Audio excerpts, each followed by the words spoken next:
Hello guys, welcome my channel गुम है किसी के पे। आज के एपिसोड में आप देखोगे यहाँ पे कि सभी को स्कूल टीचर होने के बाद वहाँ पे अवार्ड मिलने वाला है। आज का एपिसोड बहुत ही धमाकेदार होने वाला है। यहाँ पे रजत की मम्मी भाग्यश्री उसे सवाल पूछती है कि आज सभी तुम्हें अवार्ड मिलेगा, तो मैं बहुत खुश हूँ। यहाँ पे रजत ऑफिस में रहता है काम करते, क्योंकि उसे भी बुलाया होता है सभी के फंक्शन के लिए, मतलब वहाँ पे उसे अवार्ड मिलने वाला होता है तो उसे बुलाया हो जाता है। तो यहाँ पे अमन उसे समझाता है कि हमें जाना है। और एक तरफ यहाँ पे वो फंक्शन के बाद यहाँ पे सही का भी प्रोग्राम होता है, वहाँ पे वो सिंगिंग करने वाली होती है तो उसे समझाती है।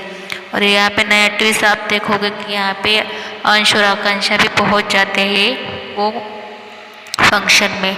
और यहाँ पे सही और उसकी फैमिली वाले और रजत बहुत ही शॉक्ड हो जाते हैं उन लोगों को देख के। और यहाँ पे जब सिंगिंग में वो गाना भूल जाती है तो वहाँ पे रजत के बजाय वहाँ पे अंश पहुँच जाता है स्टेज पे, तो वहाँ पे उसे समझाने लगता है और गाना गाने लगता है। तो रजत और सभी दोनों एक दूसरे को देखने लगते हैं और सब शॉक्ड हो जाते हैं कि ये ऊपर कैसे चला गया और इसका क्या क्या मतलब है। तो वो उसे पूछती है सही कि सिंगिंग कैसी थी मेरे, तो वो बोलती है अच्छी है। उसके पापा के पास वो रजत के पास अंश उसे भेज देता है उसे पूछने के लिए। वो बोलता है कि मम्मी और पापा तो तुम दोनों तो सिंगिंग नहीं करते, तो मैं किस पे गई हूँ, ऐसे सवाल पूछती है और उसे बताने के लिए जगह नहीं छोड़ते। तो रजत उसे बोलता है कि तुम मेरे बेटी को ऐसा क्यों उल्टा सीधा पढ़ा रहे हो।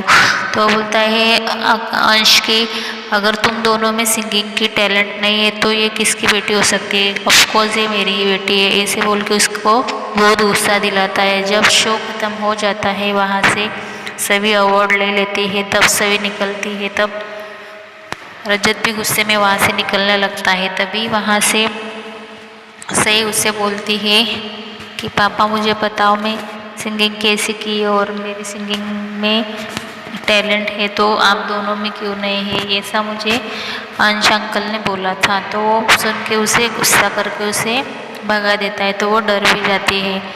तो वहाँ पे सभी और उसकी फैमिली वाले सब उसे देखते लगते हैं कि ऐसे बर्ताव क्यों कर रहा है, अपनी बेटी हो के उस पर ऐसा बिहेवियर कैसे कर सकता है। तो सब टेंशन में आ जाता है। आने वाले एपिसोड में आप ये भी देखोगे यहाँ पे कि अंश और आकांक्षा भी बहुत बड़ी चाल चलने वाले हैं। और यहाँ पे ज़्यादातर अंश को ही चालें चलनी आ रही है, क्योंकि आकांक्षा को तो पता ही नहीं है कि अंश के मन में क्या चल रहा है और रजत के साथ ये क्या क्या करना चाहता है, क्योंकि उसे उसके साथ बदला लेना होता है। इसलिए वो उसके साथ कुछ ना कुछ उल्टा फुल्टा सोचकर उसके साथ आ ही जाता है और उसके सामने आके उसे कुछ ना कुछ घटिया सवाल पूछने लगता है। तो रजत वो देख देख के बहुत परेशान हो जाता है और रजत ज़्यादा गुस्सा करने लगता है।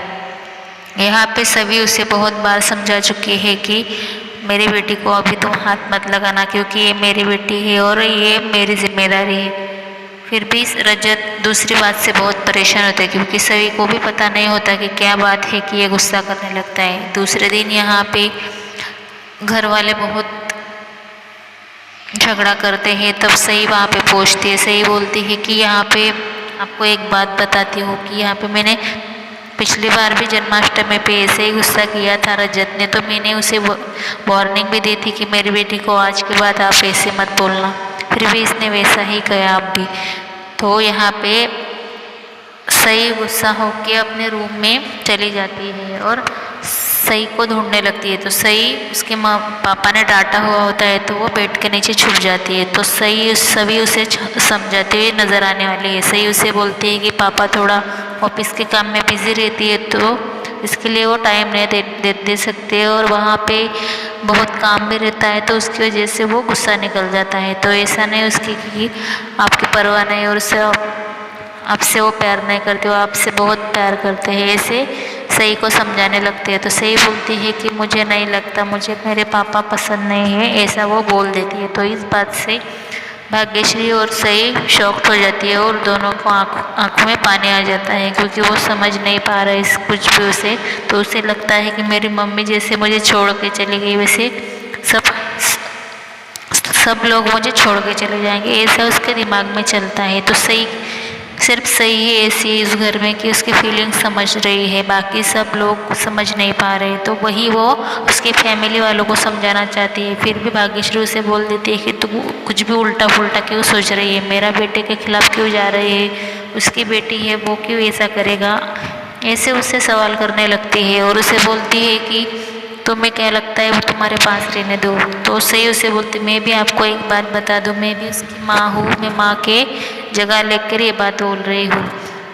उन्होंने जन्माष्टमी के बाद भी पूरा अधूरा काम छोड़ के उसके साथ वैसा ही बर्ताव किया था, और उस दिन मेरा उनसे झगड़ा भी हुआ था और आज भी वैसा ही किया। जब जब उसे ज़रूरत रहती है सही को, तभी तभी रजत उसका दिल तोड़ देता है, और उसका उसके दिमाग पर बहुत असर हो रहा है, क्योंकि वो छोटी बच्ची है और उसके दिमाग में सिर्फ यही है कि उसे प्यार नहीं मिल पा रहा उसके मम्मी पापा का, इसलिए वो ऐसे बर्ताव कर रहा है। लेकिन रजत को मैं समझ नहीं पा रही कि उसके साथ ये क्या हो रहा है और ये क्यों कर रहा है। मुझे सिर्फ अपनी बेटी से मतलब है, इसकी वजह से मैं उसकी फीलिंग समझ सकती हूँ। और रात में जब वो रूम में चले जाते हैं सोने के लिए, तो और रजत का गुस्सा तब तक निकलता ही नहीं है, फिर भी वो वहाँ पे सोने के लिए चला जाता है तो लाइट्स ऑफ करता है। तो सही उस पर बहुत गुस्सा रहती है उस बारे में, तो सभी लाइट्स ऑन करके फिर सनस्क्रीन लोशन लगाने लगती है बॉडी पे, फिर वो फिर से उठकर वो लाइट बंद कर देता है। ऐसा ही उन दोनों में चलता रहता है। वो बोलते हैं कि अगर अपनी बेटी से प्यार नहीं कर सकते तो बाकी लोगों के साथ भी वैसे ही बर्ताव करना चाहोगे कि, तो वो उसे फुल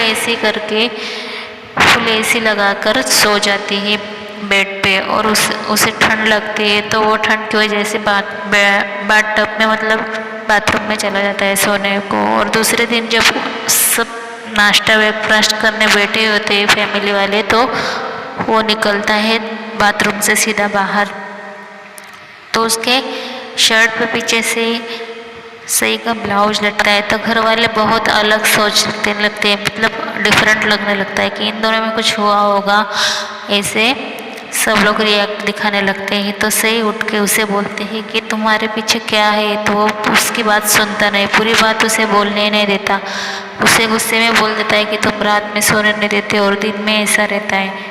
तो ऐसे ही हमारे चैनल में बने रहे और हमारे चैनल को सब्सक्राइब करना मत भूलिए। Thank you.